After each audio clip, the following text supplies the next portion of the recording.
Hi everyone, it's so lovely to see you. Thank you for joining me. Hello. And for agreeing to share your story. You know it's not been an easy road. So I just wonder if you might be. So actually, I'll first introduce you. So we have Emma and Joe. Emma has a leukodystrophy, and Joe is Emma's wife. And we have Jane, who is Joe's sister, who's been very involved and very supportive of Joe and Emma all the way through. Yes, then.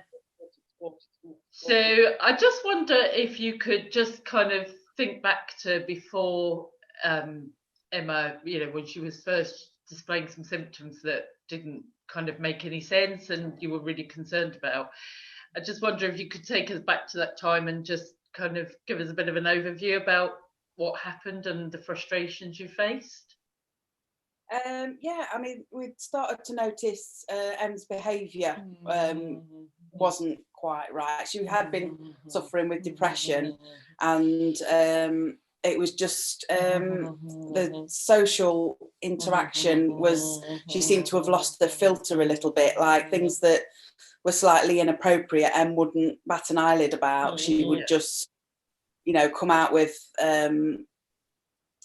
I can't think of an example really, but just come out with sort of inappropriate things and just not bat an eyelid. And it was just, she wasn't as understanding as she used to be. She was, she got quite irritable quite quickly.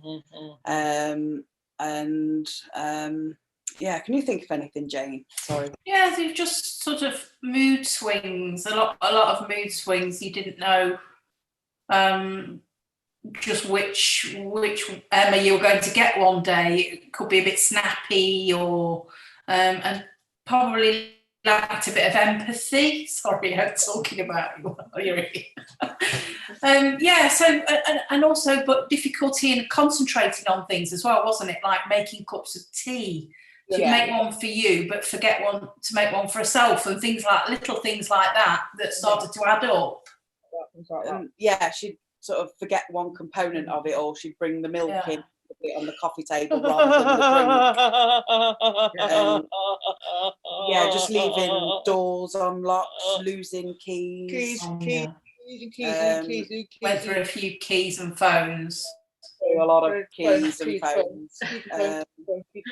Which sounds like it was a huge change in kind of how Emma had been before. She worked full time, had a responsible job. Life was very, dare I say, but very normal.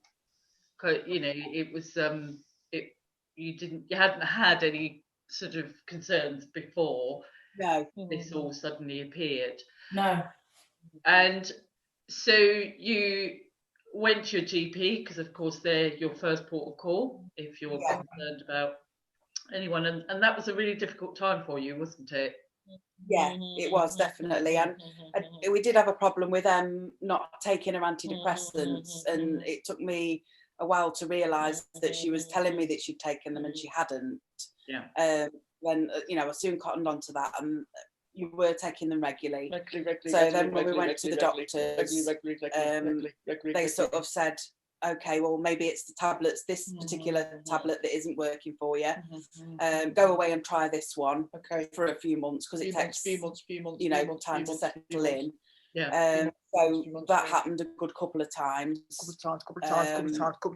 We went back after a couple of months, and these behaviours are still happening. The antidepressants are still not working, or and then we'd go back, try these ones, see if these ones work. And it was just felt like we were being fobbed off with a different brand of antidepressants, and not really being listened to at all about the symptoms that Em was. It wasn't really like depression, was it? That was the thing that we kept saying. It's more than that. We knew it was more than that, because we've all kind of come across people who have suffered with depression, but it was those other things that we were trying to point out to the doctors, that it's not just that, there's something more. There's something more going on. But they kept wanting to do blood tests, or yes, they did keep finding things on blood tests, didn't they? They found, like, you know, diabetes type 2, I think it was, and then they wanted to treat that. But it was frustrating for us because we wanted them to look at what we saw was the change. And it's looking at the whole picture, isn't it? It's bringing everything together. And kind of looking at the whole picture. A bit here and a bit there.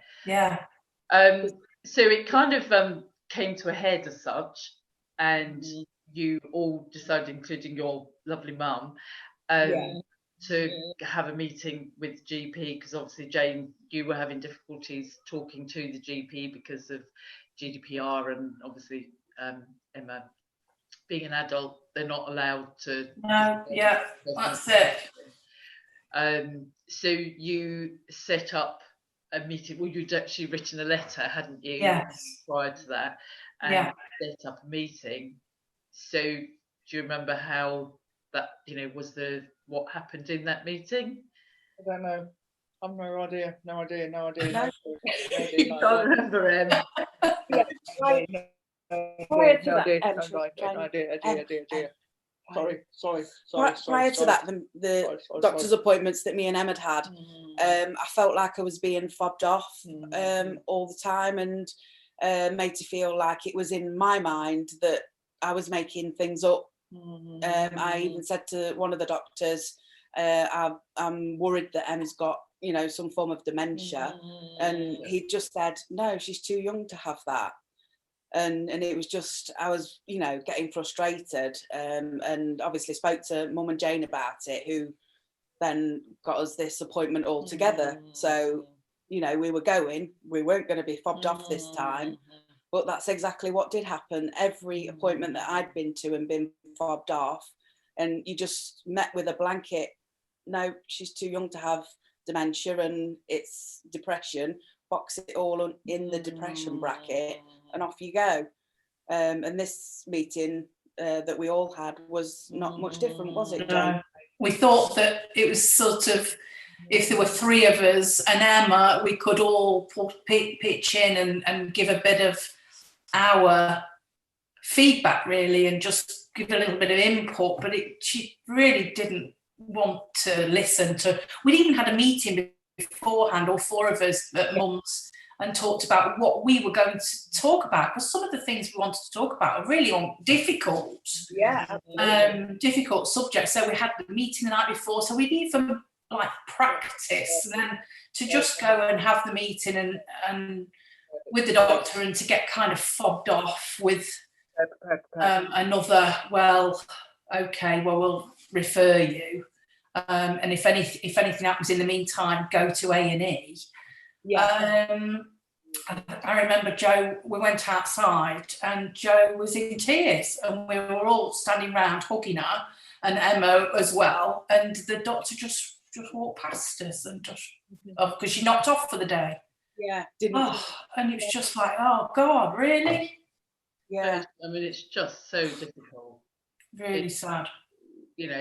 And lots of people do suffer from dementia at a young age. I think a lot of us think of it as being an older person's problem, but actually there are lots of young people, and leukodystrophy, as we know, does cause dementia-like symptoms. Right. Well, I did actually. Sorry, Karen. No, I did actually speak to the Admiral nurses. I phoned Mind to see if they could help, and they said it sounded like Emma needed specialist help when I listed the symptoms. And then I spoke to the Admiral nurses, who are specialists in dementia, but they again said it sounds more like bad depression. So I think even the dementia specialists probably don't know, or didn't think that it could be leukodystrophy. So, And, that's the problem with rare disease. It's Yeah. It's, you know, lots of people don't know about rare disease, or doctors can't know about every single condition, and we all understand that. I think the kind of key for us and for families is that doctors realise when actually this may be something that needs to be looked at by a specialist. I think that's the kind of key. Em was referred to a memory clinic. Yeah, that's right. Yeah. And that doctor was very understanding, and actually kind of the key to opening up that actually there was more than depression happening with them. Yeah. So again, can you tell us a little bit about when you went to the memory clinic, which wasn't perhaps the correct place to go, but in the end it did start to get the wheels in motion? Just to mention as well, before that, had contacted Help for Heroes because she's been in the military. It was thought at one time that had PTSD because of her military days. Yes. So we went through Help the Heroes and got some counselling through them, which you had, and they said it wasn't PTSD, it was more psychiatric help that Em needed. So I don't know whether I've ever told you that, Karen. No, I didn't know that. Yeah.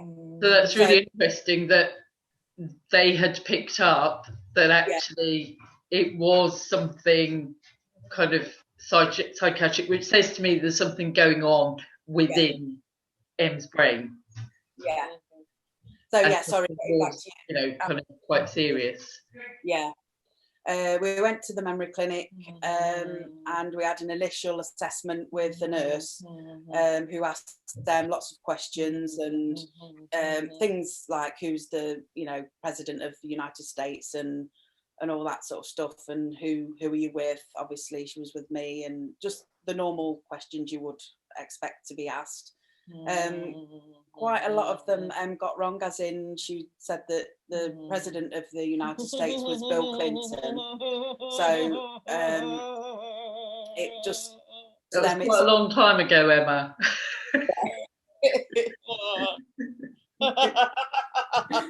So yeah, just as an example of one of the questions that she got wrong, and then luckily they said that you needed an MRI scan, which you went for, and then the results showed that, you know, that Em had something wrong. Brain frigid. I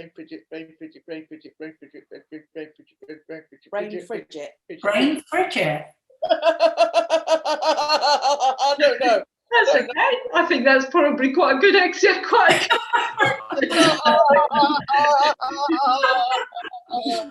There was a brain there, but it was frigiting.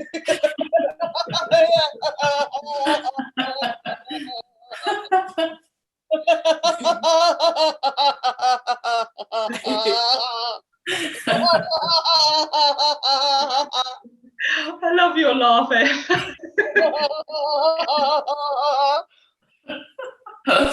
Yeah, and that was the key to getting some help, really. It was just getting through the barriers of the GPs, really. And once we got to the memory clinic, they have been absolutely fantastic from them. And even it was difficult because it was the start of COVID, wasn't it? But the doctor there, should I say her name, sorry, or just not leave that out? Yeah, just the doctor, yeah. Yeah, so the doctor at the memory clinic went above and beyond, really. She, because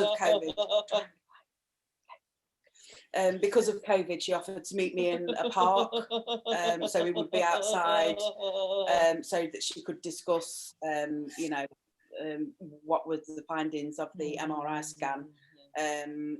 But she ended up coming round, actually, with PPE on, like wearing a face mask and stuff. And she was lovely, and she explained that she didn't know much about it herself. I love you too.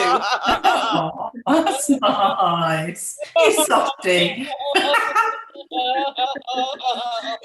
Get that on camera.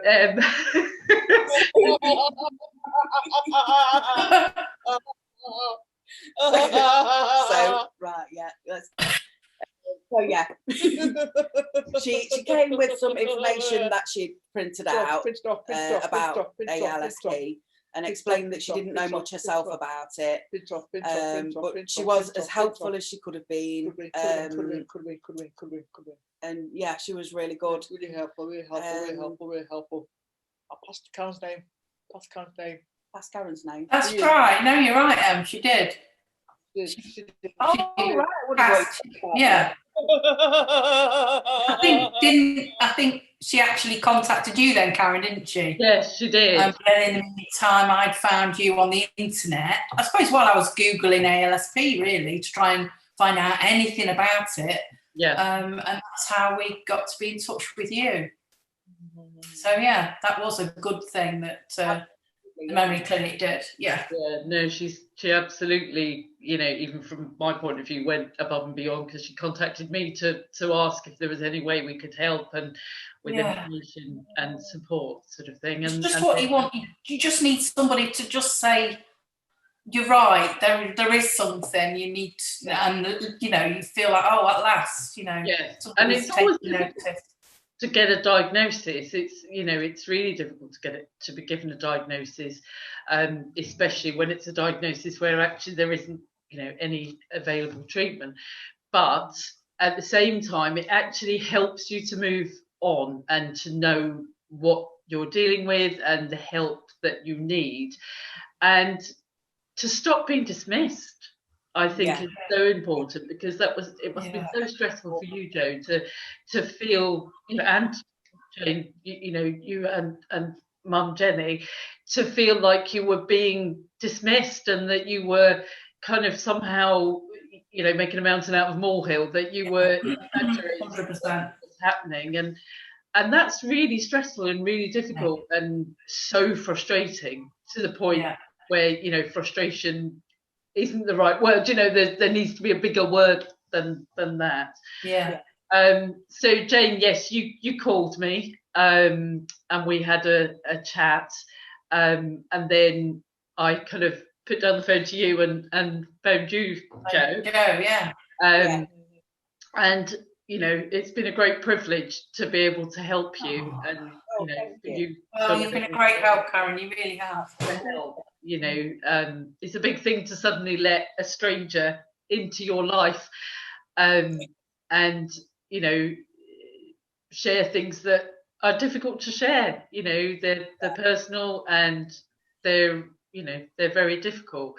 Although at the same time, we do manage to have a laugh. And we found out that Em has an amazing hobby of knitting that no one knew about. And I'm still waiting for my hat, Em. We all found out that Emma likes knitting. So obviously when we first met, you were right at kind of the beginning of your journey as such, after the kind of, well, you haven't had you're still waiting for the genetic test to come back. But we know it is a leukodystrophy, and it's highly suspected that it is. They know which one it is, but it's good to get that genetic test and to actually know, and much as labels, people don't like labels, but actually it's helpful to have a name for it. So we've been keeping in regular contact. When we first sort of started talking, obviously Em was sleeping on the sofa downstairs because she just couldn't get upstairs. So after we talked about that, I was kind of, you need to get a hospital bed. I was absolutely dumbfounded. No one had suggested a referral to occupational therapy to see what could be done straight away. Obviously we know you need some adaptations and that kind of thing, but actually you had a room that you could put the hospital bed in. You had to change things around a bit, but it was doable. So and that's made a big difference, hasn't it? To actually having a bed rather than sleeping on the sofa every evening. We also helped with going through your Pip assessment, because obviously it's a really long form, which I know you all felt like giving up on at one point, but Em's had to take early retirement from work, which obviously is really difficult for you, Em, because well, maybe you're enjoying being a lady of leisure, I don't know.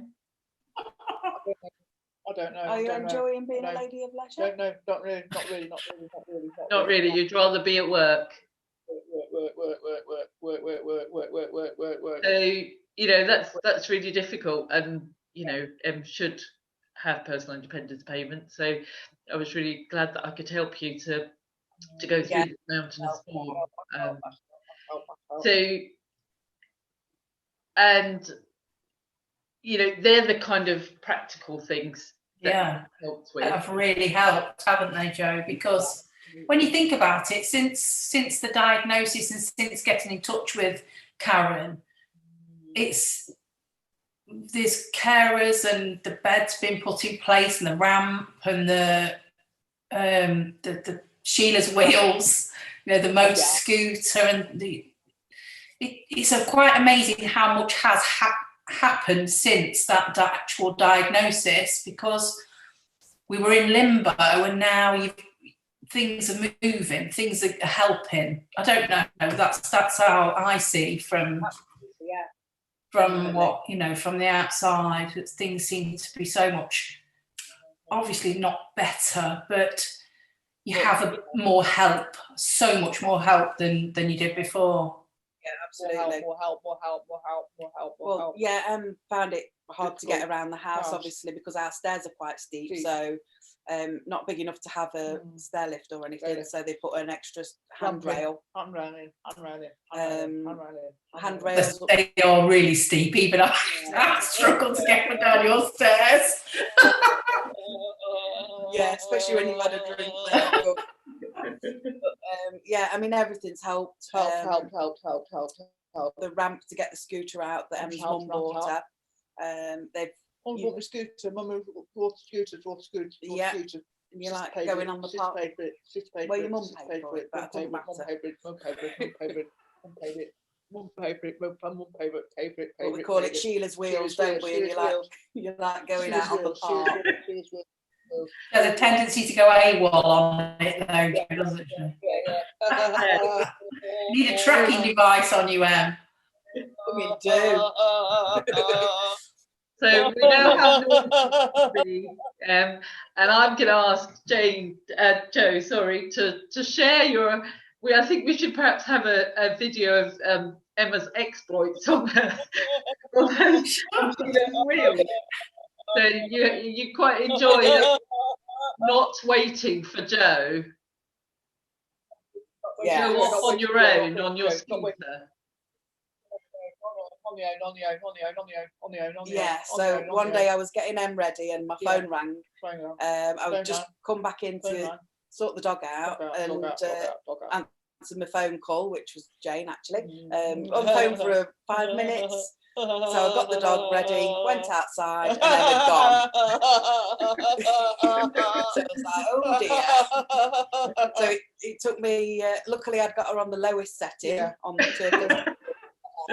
So I managed to catch her up eventually. But yeah, she was just off, quite happy. They're the settings on the scooter. Turtle is slow and the hair is fast, yeah. Luckily I'd got her on the turtle. To negotiate my part on the drive. Otherwise it might be the sprint. Following it down the road in the car.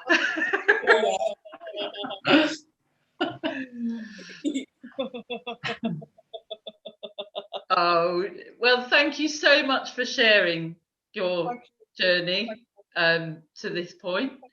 I think it's really important to raise awareness of the difficulty it can, you know, how difficult it can be sometimes to get a diagnosis, and you know, it's not, it doesn't make it any better, but we often hear about people struggling to actually get that initial kind of acceptance by doctors that there is something more going on than perhaps, you know, and that you're not exaggerating and you're not not making things up, but you know, this is how it is, and much as it seems like that can't possibly be happening, it really is happening. So it's really important to sort of, you know, raise awareness. I think it's also important to raise awareness of the fact that adults do have leukodystrophies that do start in adulthood. I think a lot of leukodystrophies are thought to affect children more than adults. Right. So thank you so much for taking time out of your day to talk to me. And Pleasure. it's really important that, you know, we can share this and help share your journey. And Emma, keep making me laugh.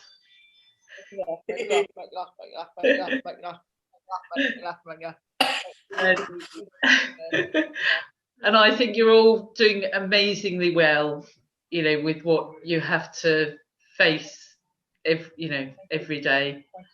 And just kind of, you know, keep doing what you're doing, and we will keep talking. Thanks, Karen. Thanks to you Thanks too. so much. Keep smiling. Very much appreciate all your help. Thank you. Thank you. Bye. Bye. Bye.